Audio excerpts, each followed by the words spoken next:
Alors, salam alaikum, bien-aimés, c'est votre frère Modibo Aboulaye et votre ami. Je suis le président du mouvement Amno Ministry. Voilà, un mouvement spécialisé dans l'apologétique et voilà, l'évangélisation des musulmans. Alors, aujourd'hui, nous allons essayer de nous retarder en quelques minutes sur un sujet que, voilà, ci et là, vous entendez les musulmans crier haut et fort, que venez à l'islam, vous allez avoir la vie, venez à l'islam, vous allez avoir le paradis, c'est la religion de la dernière heure, c'est la religion de la fin des temps, venez à l'islam, venez. Alors, aujourd'hui, j'aimerais en quelques minutes réveiller votre esprit critique, parce que le problème avec la majorité et même des musulmans et voilà et des autres personnes, c'est que quand ils écoutent ces intellectuels ou encore ces érudits ou encore ces prédicateurs et musulmans dire des choses, Ahmed Didat, Abdul Mahdi et tout ça là, mais le problème c'est que ils ne sont pas familiarisés aux sources islamiques, donc ils n'ont pas l'opportunité de pouvoir vérifier ces allégations, ces choses qu'ils sont en train de dire. Voilà pourquoi la majorité suit et accepte tous ces mensonges que ces prédicateurs islamiques disent. Alors aujourd'hui, j'aimerais que nous traitons de ce sujet-là. Est-ce que réellement l'islam promet le paradis aux musulmans? Alors la réponse est non. Mais nous allons nous retarder sur une seule sourate qui promet plutôt le contraire, promet l'enfer à tous les musulmans. Est-ce que vous le saviez? Si vous êtes choqué par le thème, excusez-moi. Alors, j'aimerais vous rapprocher des textes islamiques, c'est-à-dire les hadiths, particulièrement les hadiths, les tafsirs et le Coran même, pour que vous puissiez connaître quelle est la pensée de l'islam par rapport au paradis. Est-ce que le Dieu de l'islam promet véritablement, comme je l'ai dit, l'enfer aux musulmans? La réponse est oui. La sourate que j'aimerais vous présenter est une sourate que j'appelle souvent le casse-tête de tous les imams, parce que quand je présente cette sourate aux musulmans, aux tchèques islamiques, je meurs de rire des différentes interprétations. Je ne sais même pas d'où ils puissent ces interprétations. Alors, c'est un casse-tête. Je vous donne d'aller faire cet exercice. Présentez-le à un musulman en leur disant comment leur livre et leur Dieu les promet d'aller en enfer. C'est terrible. Alors, la première sourate, la sourate que j'aimerais que nous lisons, nous familiarisons à cela, c'est la sourate 19. Notez-le, sourate 19, alors le verset 70 à 72. Mais pour les soucis de compréhension, j'aimerais que nous lisons à partir du verset 66, parce que certains diront que je suis en train de d'écorcher le contexte. Voilà, regardez, verset 66. Et l'homme dit, une fois mort, me sortira-t-on vivant? L'homme ne se rappelle-t-il pas qu'avant cela, c'est nous qui l'avons créé, alors qu'il n'était rien? Par ton Seigneur, assurément, nous les rassemblerons, eux et les diables, puis nous les placerons autour de l'enfer, agenouillés. Ensuite, nous arracherons de chaque groupe ceux d'entre eux qui étaient les plus obstinés contre le tout miséricordieux. Verset 70, maintenant, puis nous sommes les meilleurs, à savoir ceux qui méritent le plus d'y être brûlés. Verset 71, il n'y a personne parmi vous qui ne passera pas par l'enfer, car il s'agit là pour ton Seigneur d'une sentence irrévocable. Verset 72, ensuite nous délivrerons ceux qui étaient pieux et nous y laisserons les injustes agenouillés. Donc voilà la sourate qui promet aux musulmans qu'ils auront tous d'abord en enfer. Ceux-là qui avaient des soucis de compréhension, vous avez vu à partir de la sourate 66, vous comprenez qu'ici il ne s'agit pas des païens, il s'agit de l'homme entièrement, de toute la race humaine. Et le verset 71, met l'emphase en parlant maintenant là des musulmans. Il dit, il n'y a personne parmi vous, il s'adresse ici à Mohamed, donc il n'y a personne parmi vous, les musulmans, qui ne passera pas par l'enfer, car il s'agit là pour ton Seigneur d'une sentence irrévocable. Comprenez un peu ça. Personne ne passera pas par l'enfer. Personne n'y manquera de passer par l'enfer. Et il dit ici, il s'agit de là, c'est une sentence irrévocable. Donc cela ne peut pas changer. Peu importe les intercessions que vous allez faire sur Mohamed, il passera d'abord en enfer. Il ira en enfer. Et vous tous les musulmans, vous irez d'abord en enfer. Est-ce que c'est mon interprétation? Non. Nous allons voir, est-ce que c'est l'interprétation que tous les savants islamiques, et même le plus grand des savants islamiques, l'un des plus grands, je pourrais dire, il s'appelle Ibn Kathir, et il a la même interprétation que j'ai de ce verset. Donc, et après, le verset 72 dit, ensuite nous délivrerons ceux qui étaient pieux et nous y laisserons les injustes agenouillés. Vous comprenez un peu ça? Donc, quand vous serez en enfer, nous allons donc délivrer, nous allons laisser les injustes, parmi tous ceux-là qui seront en enfer, les injustes nous allons laisser en enfer agenouillés.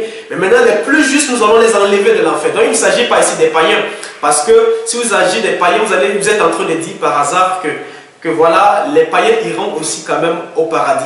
Donc ici, il s'agit même de toute la race humaine, y compris les musulmans, mais particulièrement les musulmans, parce qu'il dit, vous, il n'y a personne parmi vous qui ne passera pas par l'enfer. Donc c'est une sentence irrévocable. Alors, est-ce que l'enfer ici, j'aimerais que vous compreniez un peu que dans l'islam, l'enfer, ce n'est pas un bureau climatisé. Ce n'est pas ici comme le centre en eau. Ce n'est pas un bureau. Ce n'est pas non plus une salle d'attente climatisée. Ici, l'enfer dans l'islam, c'est un lieu de feu. C'est un lieu où on brûle. J'aimerais qu'on lise la sourate 23 pour comprendre un peu ce que c'est que l'enfer. La sourate 23, regardez le verset 103. Sourate 23, verset 103 dit, et ceux dont la balance est légère seront ceux qui ont ruiné leur propre âme et ils demeureront éternellement dans l'enfer. Le verset 104 dit, le feu brûlera leur visage et ils auront des lèvres crispées. Ils auront les lèvres crispées. Donc l'enfer, c'est un lieu où on brûle. Les lèvres des personnes qui seront en enfer seront brûlées. Voilà, seront brûlées, les lèvres seront brûlées, les lèvres seront crispées, le visage sera brûlé. C'est un lieu de feu. Comprenez encore ce que l'islam dit de l'enfer. C'est quoi l'enfer? Regardez un peu la sourate 17, la sourate Al-Isra. Dans la sourate 17, le verset 97, il dit, alors, celui qu'Allah guide, c'est lui le bien guidé. Ceux qui l'égarent, tu ne leur trouveras jamais d'alliés en dehors de lui. Et au jour de la résurrection, nous les rassemblerons. Au jour de la résurrection, nous les rassemblerons, traînés sur leur visage, aveugles, muets et sourds. L'enfer sera leur demeure. Chaque fois que son feu s'affaiblit, nous les accroîtrons la flamme ardente. Donc, Allah du Coran promet qu'en enfer, à chaque fois que le feu de l'enfer sera réduit, en fait, la teneur du feu sera réduite, alors Allah va s'en charger d'augmenter un peu plus davantage la teneur de ce feu. Donc, l'enfer dans l'islam n'est pas une salle d'attente climatisée. Et c'est dans cet enfer que Allah promet aux musulmans qui y passeront, ils y resteront. Alors, est-ce que l'interprétation que j'ai est vraie? Est-ce que c'est l'interprétation que Ibn Kathir, donc l'un des plus grands tafsirs, exégètes islamiques, est-ce que c'est l'interprétation qu'il a? J'aimerais lire Ibn Kathir, et vous le voyez à l'écran, lisez-le avec moi. Cette précipitation en enfer ou l'arrivée auprès de lui a suscité une divergence dans les opinions dont nous allons montrer ci-après comment les oulémas ont avancé leur interprétation. Premièrement, il dit l'islam.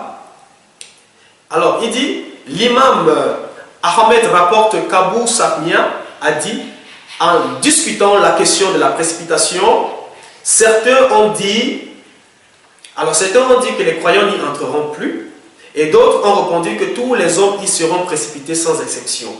Puis Dieu sauvera ceux qui auront cru. Je rencontrai Jabir ben Abdullah et en lui posant la même question, il répondit, tous sans exception. Alors puis, il boucha ses oreilles de ses mains et poursuivit, que Dieu me fera des surdités si je n'avais pas entendu l'envoyé de Dieu, qu'Allah le bénisse et le salue, dire, oh, aussi bien les pieux que les pervers entreront en enfer. Qui, pour les premiers, sera paix et fraîcheur comme le feu était pour Abraham. Même un grand bruit sera entendu en enfer à cause de cette fraîcheur. Puis Dieu en fera sortir les croyants et il laissera les prévaricateurs agenouillés. Alors Qaïs bin Abi Hazin raconte, mettant sa tête dans le giron de sa femme, Abdullah ben Abi Rahwala pleura et sa femme fit de même. Il lui demanda, pourquoi pleures-tu? Et elle de répondre, je t'ai vu pleurer et j'ai pleuré à mon tour. Il répliqua, je pleure parce que je me rappelle des dires de Dieu. Ceux-là seront tous précipités sans exception. Je ne sais pas si je serai sauvé ou non. Abu Ishaq rapporte, lorsque Abu Maïzara voulait se coucher, il disait souvent que ma mère ne m'eût pas enfanté et pleurait. On lui demandait, pourquoi pleures-tu, oh Abu Maïzara? Il répondit, ces versets nous annonce que nous serons précipités en enfer. Mais il ne nous affirme pas que nous en serons sauvés. Abdullah ben Masoud rapporte que l'envoyé de Dieu, qu'Allah le bénisse et le salue, en commentant le verset précipité, en dit: tous les hommes y seront précipités, puis ils en seront sauvés grâce à leurs œuvres. Dans une autre version, Abdullah ben Masoud a dit: les hommes seront tous retenus sur le pont Sira, autour de la Géhenne, puis ils seront sauvés en fonction de leurs œuvres. Il y aura ceux qui traverseront le pont à la vitesse de l'éclair, d'autres à la vitesse du vent, d'autres comme un vol d'oiseau, d'autres à la vitesse des chevaux, de race ou de chameaux, d'autres à la vitesse de la course de l'homme. Et leurs derniers auront une lumière, aura une lumière qui ne dépassera pas les pouces de ses orteils. Il glissera et tombera. Ce pont est une glissade munie des arêtes sur les deux bords. Sur les deux bords se trouveront des anges tenant des crampons en feu, car par lesquels ils saisiront les hommes. Ou Mubashir, la femme de Zaïd ben Harita, rapporte que l'envoyé de Dieu, qu'Allah le bénisse et le salue, se trouvait dans l'appartement de Hafsa. Quand je l'ai entendu dire: quiconque a participé à la bataille de Badr et a prêté serment d'allégeance le jour de Hudaybiyyah n'entrera plus en enfer. Donc, c'est que le Coran et les hadiths et les tafsirs promettent. Donc, vous comprenez comment le plus grand, même les plus grands exégètes de l'islam, Ibn Kathir, promet, et il dit comment même les disciples de Mohammed étaient dans cette confusion. Ils savaient que cette sourate était en train de dire que tous les croyants iront en enfer. Alors, j'aimerais que vous réfléchissiez sur cette question. L'islam promet effectivement que tous les musulmans iront en enfer. Que Dieu vous bénisse. À bientôt. Merci.